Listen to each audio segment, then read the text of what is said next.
Hello and welcome to another Into the Terminal. Today we're going to be talking about some shell scripting. And this episode was actually inspired by some stuff on the Red Hat subreddit where I mistakenly told someone that shell scripting was not on the Red Hat Certified Systems Administrator exam, but indeed there are some things that are on there. So This manager Scott guy, he's forgetting all about what's important.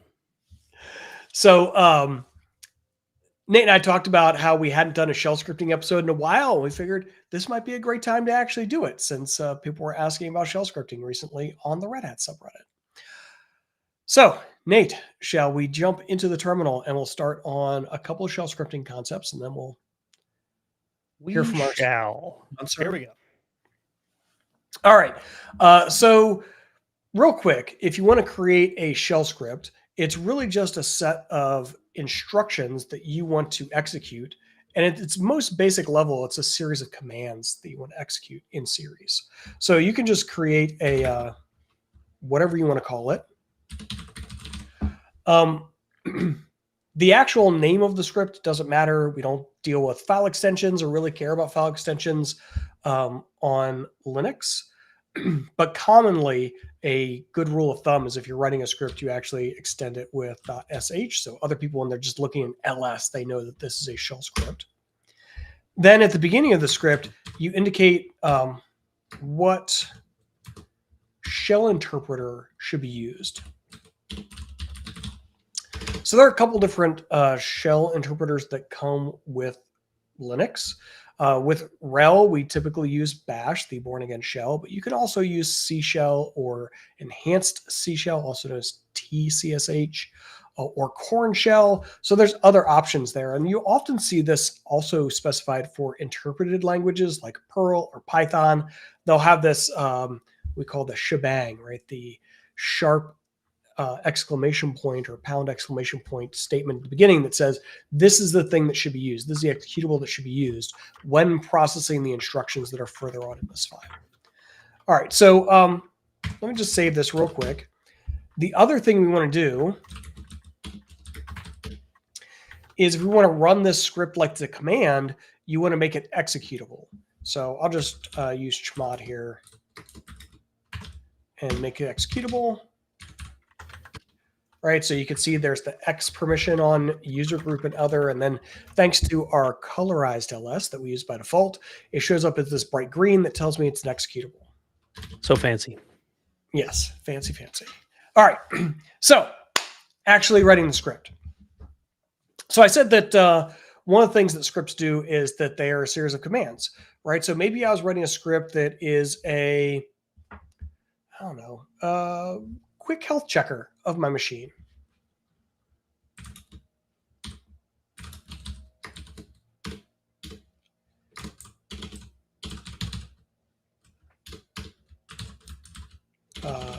Let's do set, no, SE status.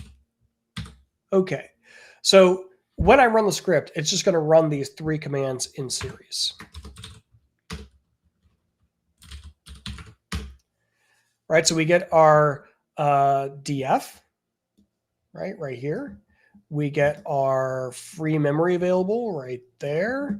And then down here we get our SE status.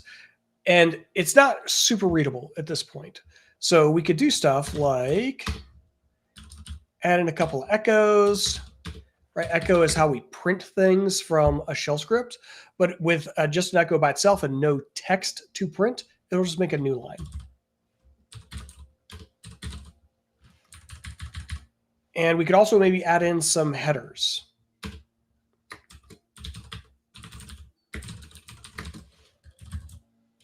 Oops, I need to echo that. Yeah, that's not going to work that way. Oh, you know. That's what happens when we do things on the fly, Nate. What do you mean? Hours of prep went into this episode. Actually, let me say.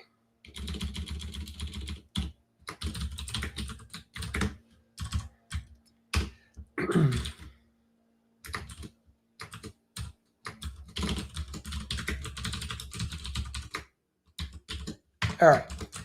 So we'll save, run, quit, and then we'll run my script again, right? So now we actually get our header, and before that, in between each command, there's a couple of new lines, right? Cool, awesome.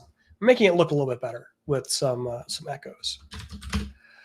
All right, but one of the things you might want to do is, instead of just like barfing out a df-h or a free or an SE status, maybe you're only interested in certain parts of that, right? So for example, maybe for df, instead of just all file systems,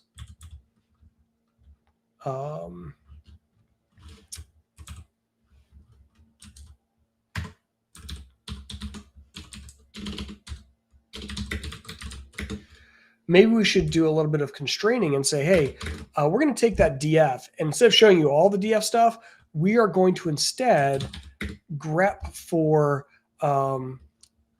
either a, let's do -e, a 8 and a character, or a 9 and a character, or 100. What do you think I'm looking for there? I would guess the percentage used.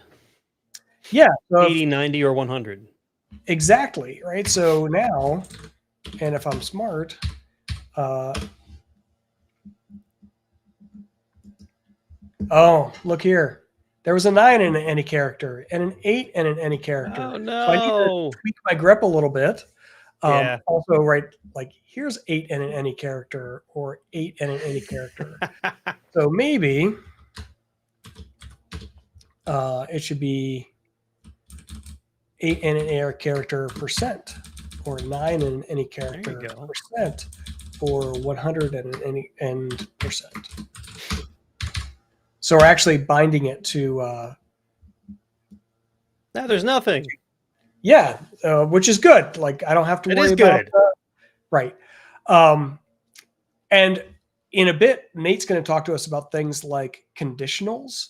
So instead of having a blank, maybe what I instead say, if the output of this grep is blank, instead say no file systems in danger of usage, or something like that as a message. And you could pair that with like awk and sed, and probably improve on that logic so that it has less chance of catching, extraneous things, right? I think you're pretty good with the 80, 90, or 100 along with the percent, but you could do better, right? Because you could use awk to say like, pull out this particular column and then do logic against it. Is it above a number, right? So. Yeah. So, but to get started with just like paring down. Right. Yeah, that's a little beyond what you wanted to show. I'm just kind of mentioning it. Yeah, fair. Like shell scripting is an immensely broad topic, and you can get into a lot of interesting things. And there's a lot of additional programs like sed and awk that Nate mentioned, or like stream editing with Perl or sed. So there's a lot of things you can do with it. Thank you for bringing up Perl. If I always bring up Perl. Or Perl. Nobody likes Perl anymore. Thing, maybe we want status and policy, right? Oh, and mode. So I could go in here and say, take SE Linux status and pipe that to, what did I say? Grep-e policy -e mode and -e status or something. Yeah, I thought so, but that was all caps. And you could do a -i that says case insensitive, right? Then it wouldn't matter. All right, so I need policy and name, and then I didn't get the status right. Let's see what it was here. Oh, lowercase status. Okay. But you're going to catch the other status too. Could be. And that's okay. And policy name. Rick's on my side. He loves Perl in the chat. I mean, who doesn't love Perl? All right. So this stuff. We also had another grep for you for when you were dealing with the numbers that would use a better regular expression. So I saw that 0 through 9 is not what I want to use, though, because if it's 0 through 9, then 10% would also have matched my critical file. You could have done like 8 to 9. Yeah, instead of 0 possibly. to 9. Yeah. And then I could have less egreps or less extended options for grep, but fewer processes that you're running, right? I mean, really? Yeah. In theory, yes, you could do it all from one grep pass through the data. But in today's world, like, it just doesn't matter that much. It just doesn't matter. I can be inefficient if it saves me time, because my time is actually the most valuable resource. Right. All right. Cool. So that's a little bit on like taking a command and then crunching it down. The other thing we can do is we can actually pass arguments to our shell script. So let me say, maybe I invoke my shell script like this, and I want to pass arg1 and arg2. And so inside of the shell script, you can actually see what someone passed on the command line to it. And that gets stored in what we call a positional parameter in the inside of the shell script. Echo.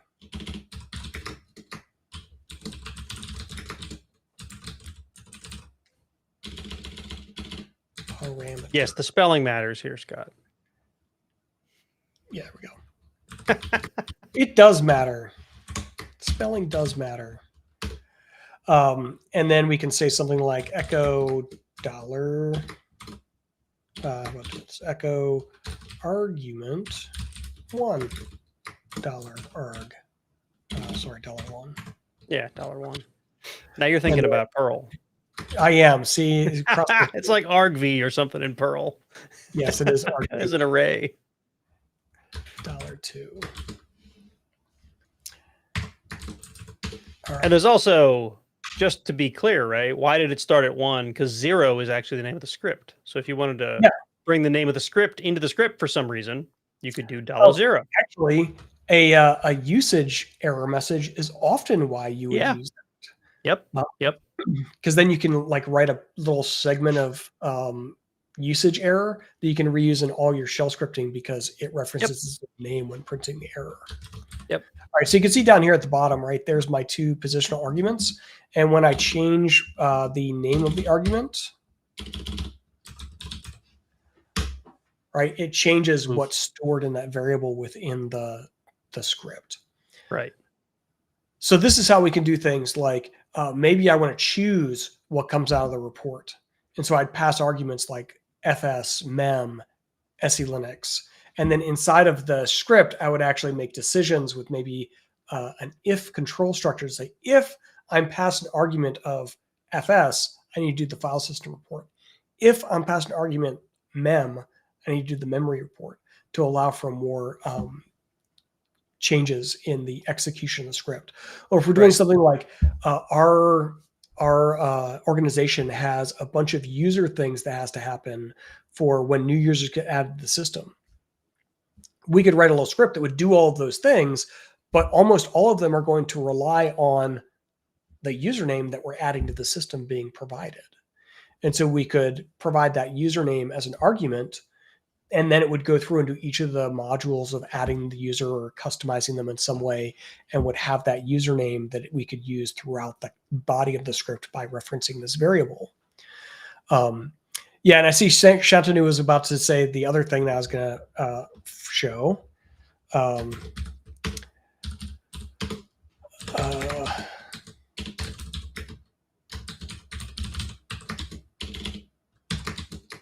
Argumentes.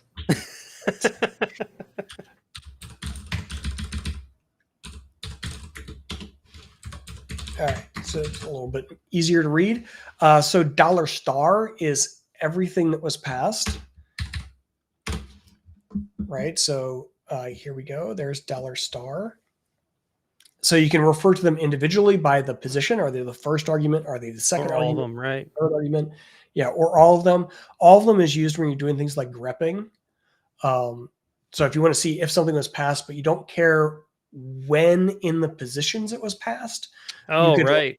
There you go. grep against $$ to see if it's just in there.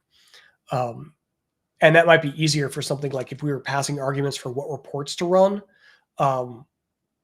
We might not care that FS was first Oh, right. on the list, right? Yeah. It just matters that it was in there. So yeah, that's a little bit on positional parameters. And as Rick and Nate mentioned, $0 is the shell script name, right? So I can say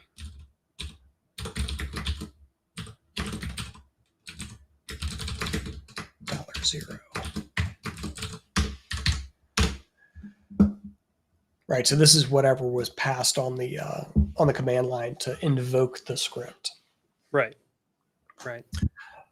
All right. So that's a little bit on shell scripting, and specifically it's on running shell commands within your shell script, and then also positional parameters of your shell script. Don't forget to mash that like and subscribe button. We're going to be talking about a lot more shell scripting stuff in just a second. But first, we're going to hear from today's sponsor. A word from our sponsor. Yeah.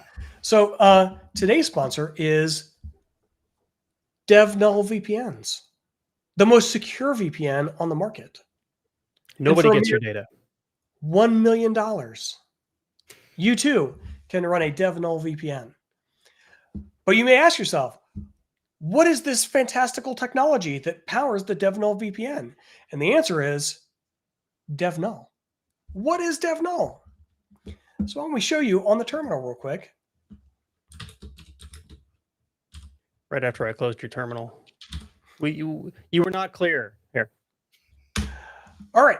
So DevNull is a special magical character device defined on all Linuxes. And you can see that it's writable by everyone on the system. The root user, people in the root group, and all others can send data here. And this is actually implemented in the kernel's memory management source code.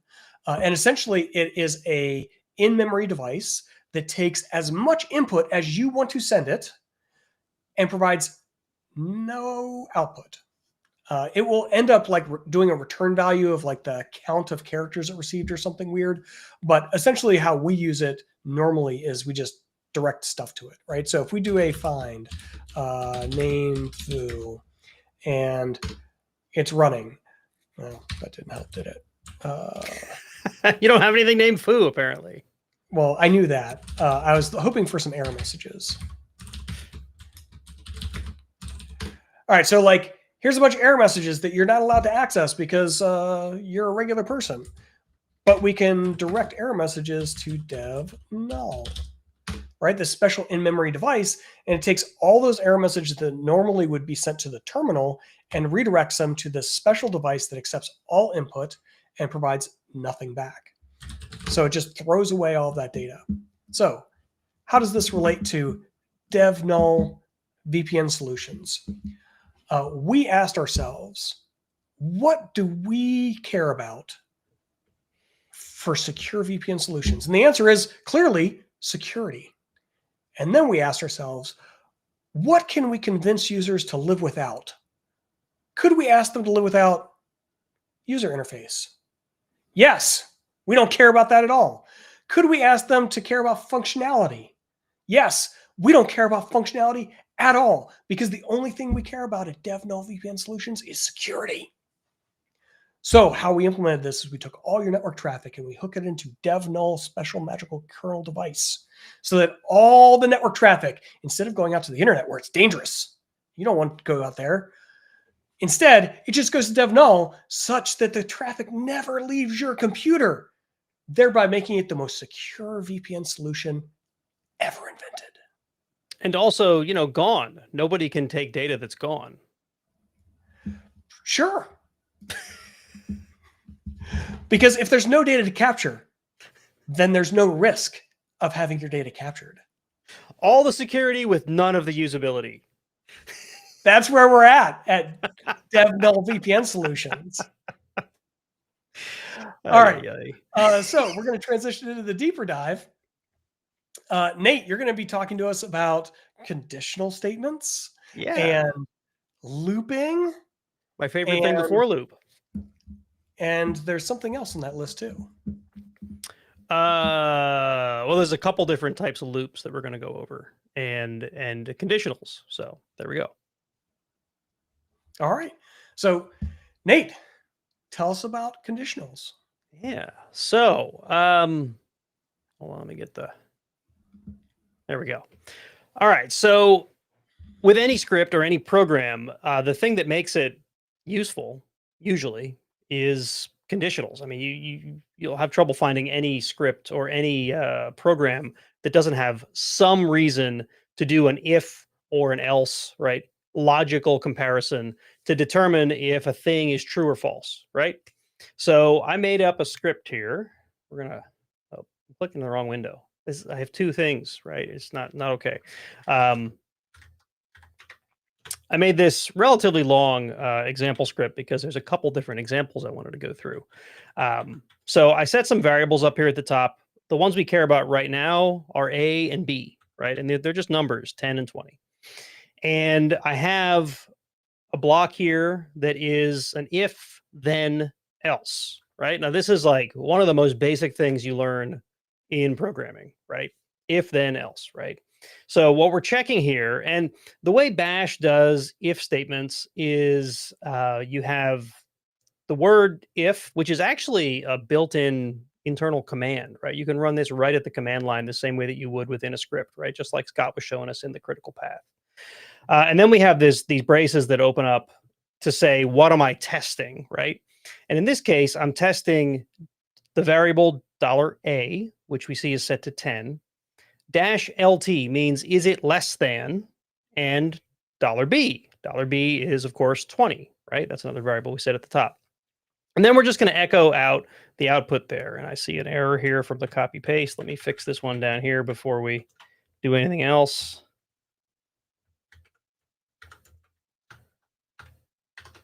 Because that's going to break my script later. We don't want that to happen.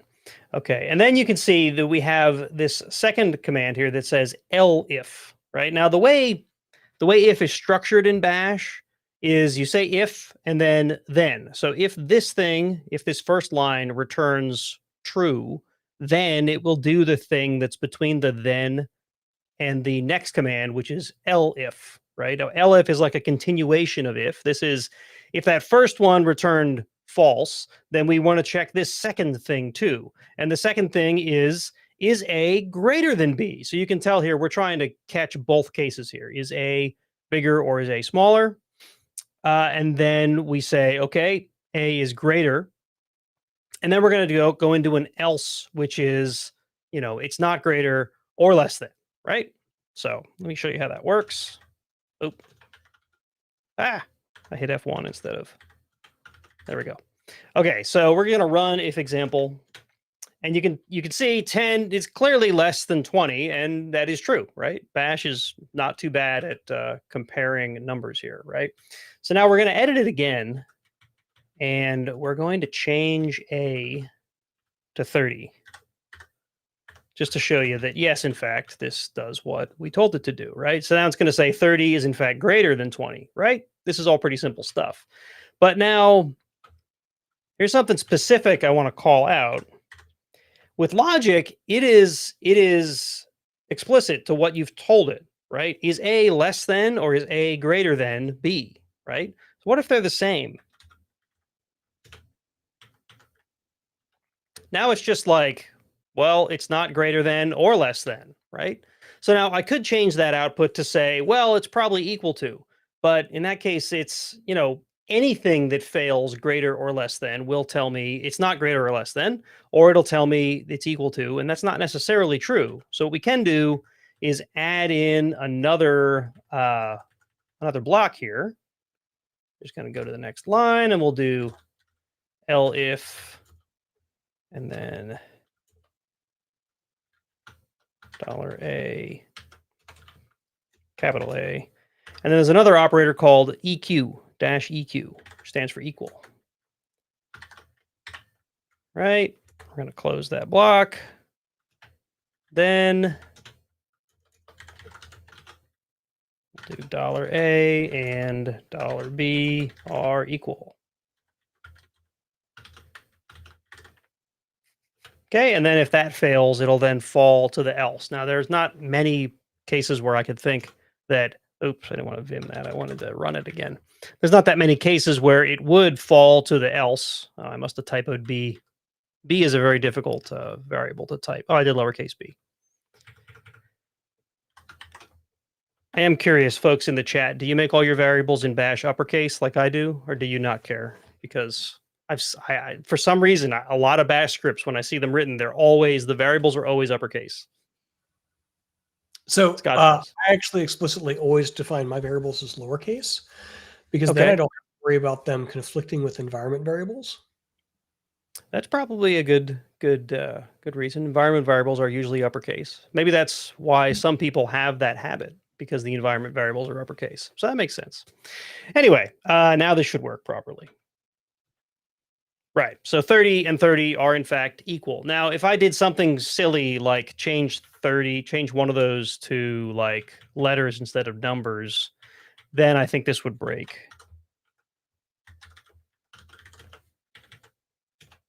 Yeah, now it's like you can't compare that, right? Expression expected, right? Integer or expression expected. So let's change that back to a number. Okay, now we can also check. This is very simple, right? Our number is different, and that's actually pretty valuable in a lot of cases, right? In Scott's example from earlier, maybe we're pulling in that disk usage number, and then we ask bash, can you tell me if this number is greater than or equal to 90, right? And in which case, then you should alert me, or 80, right? I guess your example was 80 to 100, right? But what if you say are writing a bash script that is meant to write out to a file, or perhaps to a directory, but we'll talk about that in the next example. What if you want to write to a file? What if you want to make sure before you try to write to the file, does that file already exist? Maybe if it doesn't exist, you want to create it. Maybe if it does exist, you want to make sure that you back it up or you don't overwrite it. Or maybe you don't really care and you just overwrite the thing. So we're going to uncomment this block here. Now, there's another operator called -f. And it doesn't, so a lot of these things have two things on either side of the operator, right? In this case, it doesn't require a thing on the left-hand side of the operator, because it's simply saying, does the thing in this variable constitute a file, right? And then we have another block after this that checks, there's another file that I have defined. Does that file not exist, right? So we're going to run this one as well. Okay, and so the first thing that we checked for was etc password. And of course, file exists and it's a file, because that's what the -f operator does. It doesn't just say, is there a thing in the file system called etc password? It says, is it a file, right? Now, what it didn't do is tell me anything about whether the second item in that array, or the second item that I was checking for, did or did not exist, right? Now, there's a couple reasons that it could do that. So first of all, let's go look back at what we were checking for. That was file 2, and that's etc foo. I can tell you that etc foo probably doesn't exist, but we can go look just to be sure. And in fact, etc foo does not exist. So why did it not tell us that it didn't exist? Because that's exactly what we're checking for. We said, see here, I said elif bang at the beginning of this operator says reverse the operator, right? So -f says, does it exist? Bang space -f says reverse that. Does it not exist, right? So in this case, it should be checking, does file 2 not exist? And if it doesn't exist, it's supposed to output this thing here, right? But it didn't do that. So Scott, you have an idea why it didn't? I know exactly why it didn't, but I'm going to quiz you now, because you do this to me all the time. Make sure I'm paying attention. So when you do have a nested conditional structure like this, at the first true match, we stop checking anything further. Right. So if the first one were to have failed, if etc password did not exist, our system would have problems to begin with. But if it did not exist, then it would have moved on to the else if or the elif, right? And again, most programming structures have an if else if sort of structure that you can check for in case you want to check the existence or not existence of more than one thing at a time. So what we should do here is instead close this if, or go with, we could close it with a second, with an else instead of an fi. That would tell it, if this fails, then go on to print some default output, right? But in this case, I'm not going to do that. And the way you close if is with it backwards, fi, right? And you'll see that in a lot of logic in Bash. The thing spelled forward will open it. The thing spelled backwards will close it, unless it's using a do and done block, which I'll show you when we go into loops like for. Okay, so now what it should do is it'll check this condition and then exit this particular if, and then it'll check the next condition. Oops.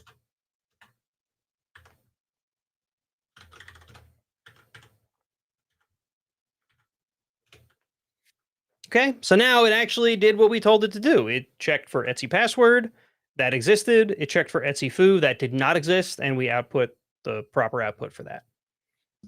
Now, like I said, go ahead. I was just going to say the elif syntax that you were using before is really handy when you have like several conditions that you will accept, but you don't know which one of them it's going to be. Right. So, and there's another syntax that does something similar to that too, right, Nate? But it's not if, it's a case.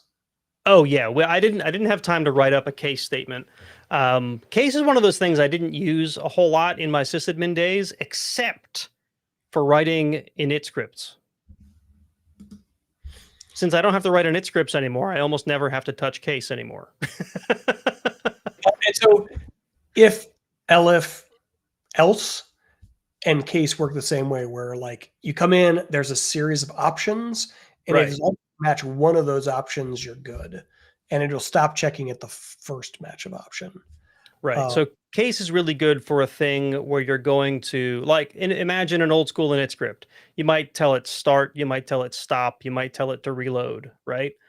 You'd have a case statement that has all three of those as options in the case statement, and then it'll match on whichever one you entered. So if I said like service start, service stop, it'll match on, okay, what do I do when you've told me to stop?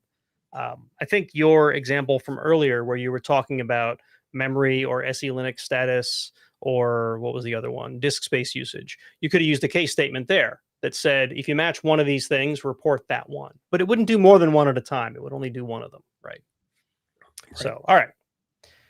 So, but yeah, you could do that with some crazy convoluted if structure instead, which is nice when you have options, right? Okay, now we're going to talk about, sorry, go ahead. You have a typo there for that. You got it. Yeah, that was a copy paste problem from the Google Doc that we keep our notes in. Folks, if you're going to store things to paste into Bash, don't put them in a Google Doc. There are so many things that Google does to destroy your syntax. Okay, so the last example here for if is really just like the file example, except now we're checking for directories. Remember I said earlier that the -f operator only checks for whether it's a file and whether it exists. The directory operator does pretty much the same thing, but I threw this one for a little bit of a loop, right? We're going to show you how I defined dir1 and dir2. dir1 is /var. We should know that is going to exist. The dir2 I actually pointed to a file. So what do you think it's going to do, Scott? Do you think it's going to return true or false? I kind of already told you the answer, didn't I? Well, it's a not directory, so I think it's going to say that is correct. It's not a directory. Right. So it is a file that exists. It's a thing in the file system, but it's not a directory. So now if we do if example, we should see that that is true, right? So you can see it says var exists and is a directory, and then Etsy password does not exist or is not a directory, right? And that's my own output, right? I could just say, oh no, it doesn't exist. But if you're actually testing whether a thing exists, whether it's a file or a directory. I think there's another operator that'll just say if there's a thing on the file system.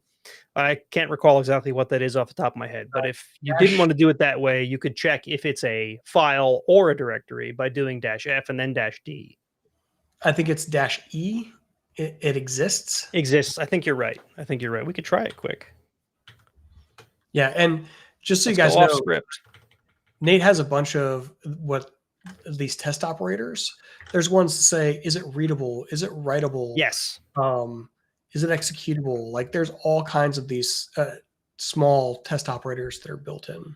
Right. So my logic was saying, does it not, like, because I had, if it's not a directory to return, right? So now I changed that to -E instead of -D, which is what we think does exists. And sure enough, it doesn't tell me that Etsy password, it doesn't tell me anything about Etsy password. But if I go back and take away that bang, then it'll tell me, does it exist at all? And it does not exist, or is well, not that's because my output was wrong. Yeah. Ah, I did DD on accident, trying to rush.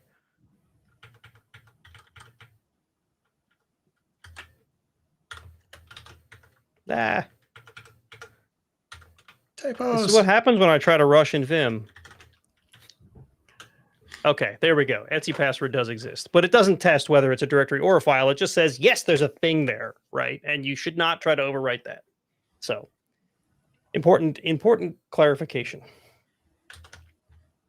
All right. Any questions about if that we should talk about before we go on to while? Or sorry, for and while. Yeah, one of the things we didn't check, I know that we used the numeric operators of less than and or equal. One of the things that we didn't do is string comparison. So a lot of times my scripts, I'll like run a command and look to see if a word came out of that command. And if it did, that's when I want to do something. Or if it didn't, that's when I want to do something. And so for that, there's is it just equals? Yeah, equal. Yeah. That is the string comparison to say, take this string on one side and compare it with the string on the other side. There's also a string less than and greater than, which might be interesting, but realize that what does it mean for a string to be less than another string or a string to be greater than another string? So yeah, depending on your usage, that could or couldn't be interesting.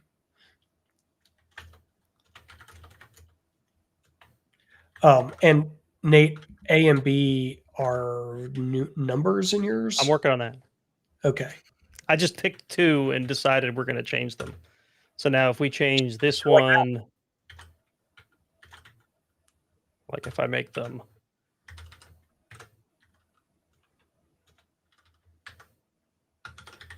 strings and run it again, now it should say that they match, A and B match. And then if I instead change them to like foo and F, it should come back and right. So I didn't put an else in there to say it didn't match, but that's how that would work. Yeah. And the other thing to keep aware of with string operators versus numeric operators, if you accidentally use equal equal in comparing two numbers, which is like a reasonable mistake to make, what you're actually doing is comparing the character by character value in the number to one another rather than the actual overall number. So you could make it so that 30 and 4, it'll say that 4 is bigger than 30 because the character version or the character 4 is larger than the character 3, not looking at the entire number. It just does a character by character. Yeah. Comparison. Yeah. I'm trying to find one that makes that return true, and it's not working for me here, but just be aware that when you're using comparison operators, choose numeric operators when you're comparing numbers, choose string operators when you're comparing strings. Yeah, other languages are usually a little more forgiving about that. They figure out if you're trying to compare a string versus an integer and they do the right thing. Bash doesn't always do that. Yep. So All right. So one of my favorite things to use interactively at the terminal that is also used frequently in a bash script would be a for loop. And I got in this habit way back in my systems administration days. The first time I saw a for loop in action, I'm like, that. I do that all the time. Anytime I need to do something more than once in the console, I figure out a way to do it in a for loop. So I don't have to type a command twice, right? So you might say, what's a for loop? So a for loop is basically take this list of things or this array of things and do the same thing on every item in that array, right? So if I do like for I, oh, type out for properly in, and I don't know why I always use I, but we can do like an array of numbers here, right? And close the parentheses there. And then we do, which says do this thing with all the things in this array. We're just going to do echo $I, and then we're going to do done, right? And the only reason I'm using all these semicolons is because I'm stringing this all together on one line. These are actually, if you were putting this in a script, you would normally break them line by line so that it's more readable. You could do it like this in a script if you really wanted to, but why? It just makes it harder to read later. All right, so now this should just count from 1 to 10, but I could also do stuff like, I don't know, let's echo that into a file called $i.txt, right? And sometimes I'm going to clarify, right? Sometimes when you combine the variable with other text, it's good practice to qualify the variable name, right? In this case, I don't think it's going to hurt me, but in a lot of cases it will. And one way to do that is with these curly braces.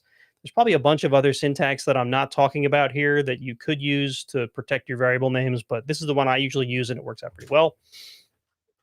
Now, if I look, I should have text files 1 through 10, right?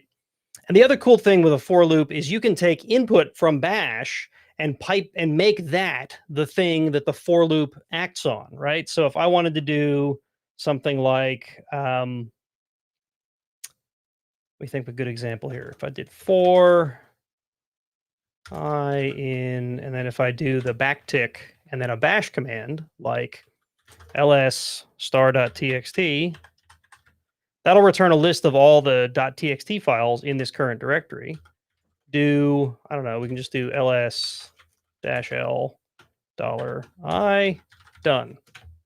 And then there you go. Now, obviously, that's very much like if I just did a directory list thing, but you get the idea. What this actually did is it executed ls-l on each item in that array, right? Because we have it knows the file is there because it passed it in through the for loop.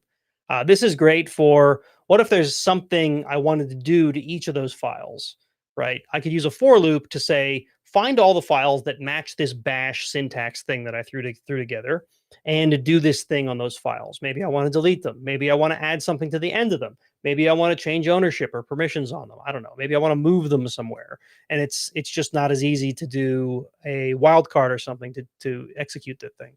So this is a good way to get that additional power out of bash. You could do something like, well,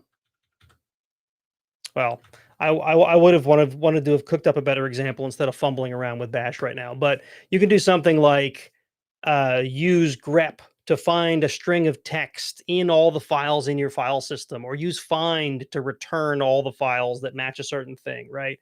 And then pipe all that into your for loop and then do something on all the files that it found, right? So really useful stuff. But I do have an example of how you'd put this into a script.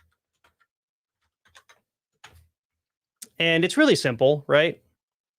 In this case, I just did pretty much exactly what I just showed you at the command line. If I do a for, I used n in this one because I felt like changing it up. 1 to 10, and it'll do a thing. In this case, it'll just echo out, right? Because that's the easy thing to do, right? And that's exactly what we just did. I tried to make an example where I read in start and end, which I'll show you in a second here.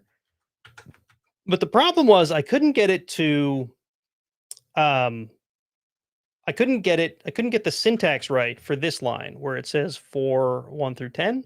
If I just substituted the variables in there, I could not get this thing to execute. it just didn't treat the variables properly. And the fix I found for that was this. You can use this other command called sequence or SEQ, which I think is the expansion of those curly braces, right?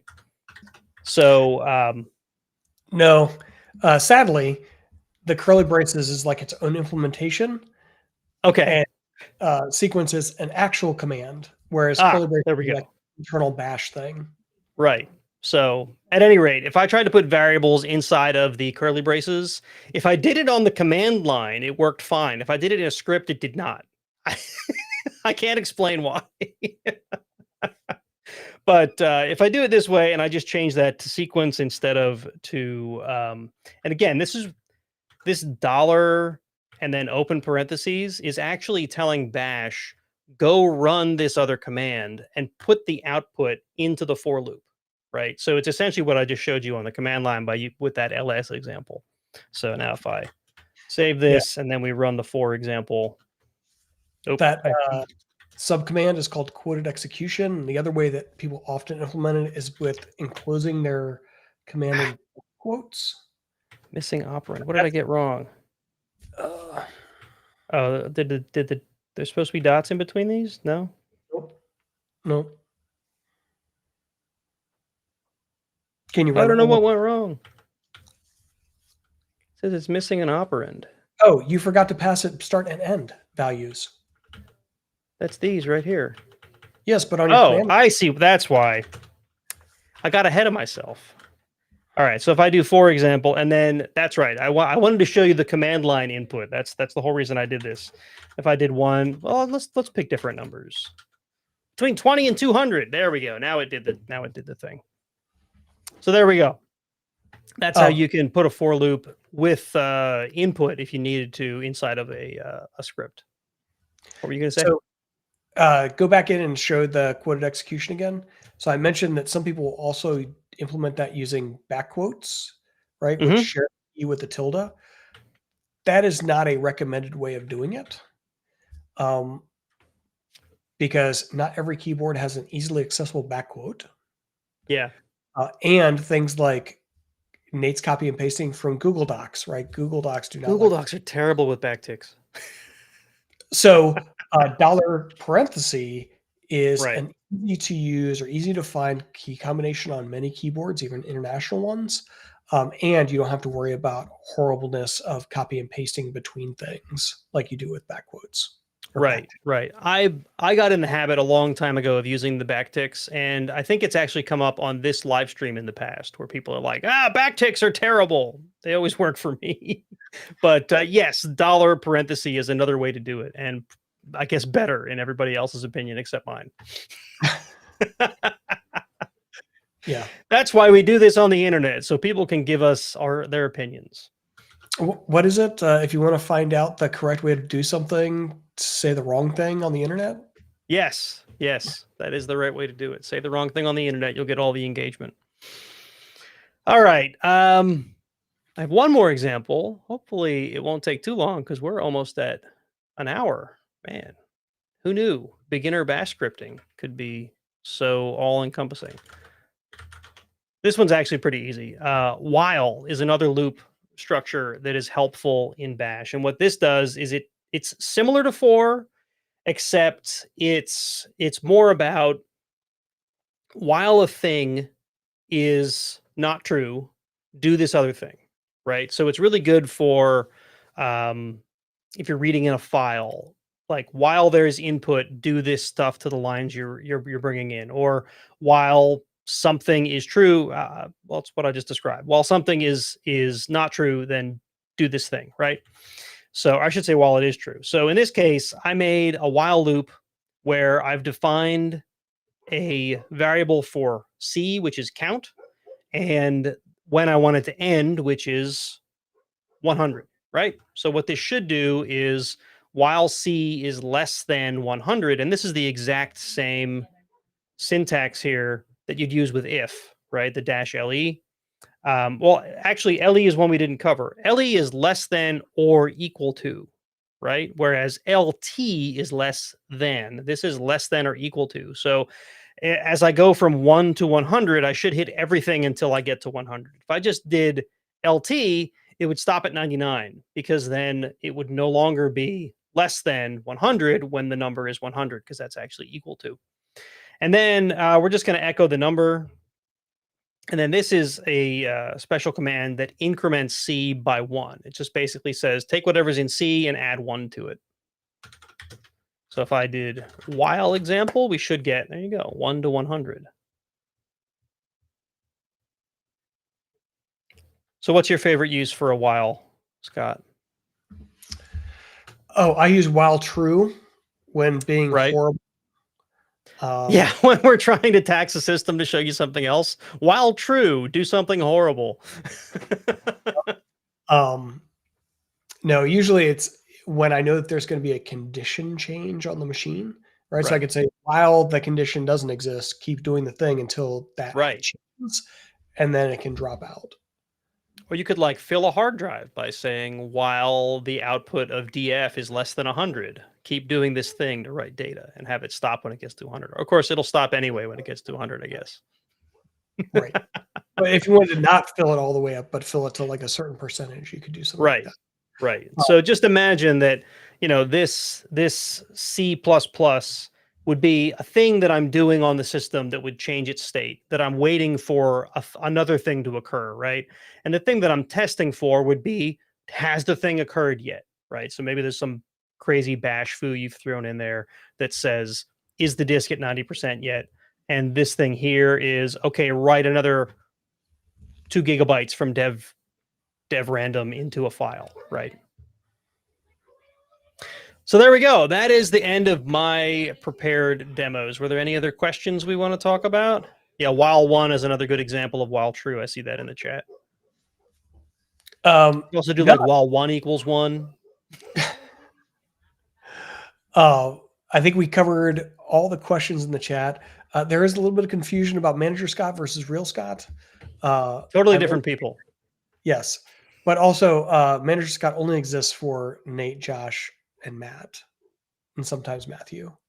Yeah, none of you get to really experience that. And only on live streams, right? Yeah, exactly. We're doing this. So next week we will have another Into the Terminal. I don't know what we're going to do yet, though. Yeah, we didn't. We're bad at this. Yeah, but it's okay because we like have this whole like workboard of ideas, and we just kind of like get together on Monday. Pick one. Exactly. And we'll plan it on Monday and frantically make all the demos for it on Friday morning, and then you'll see us Friday at noon. One day we'll get better at that part of it. So yeah. So look, they're asking about rsync again, Scott. I've had that on the board for a while. You guys can blame Scott. He hasn't agreed to it yet. Hey, I'm not the only one there. I've brought it up twice, man. Wilson has been like, "Hey, man, you guys need to do rsync." See, it's not just me. Sure. Blame the analytics guy. All right, everyone. Don't forget to mash that like button. And if you're new to the stream and enjoy it and would like to be notified when we're doing things in the future, subscribe. Yeah. All the time. And then like turn on that notification and then make sure that the notification goes to some sort of a shock collar so that it zaps you so you don't miss it. Because come on, quality content right here. That's right. Including our sponsor, DevNull VPN Solutions. DevNull. Go send your $1 million to DevNull. No, don't send the $1 million to DevNull. Send it to me. So I can send your data to DevNull. All right, everyone. We'll see you next week. Thanks for watching. Have a great one, folks.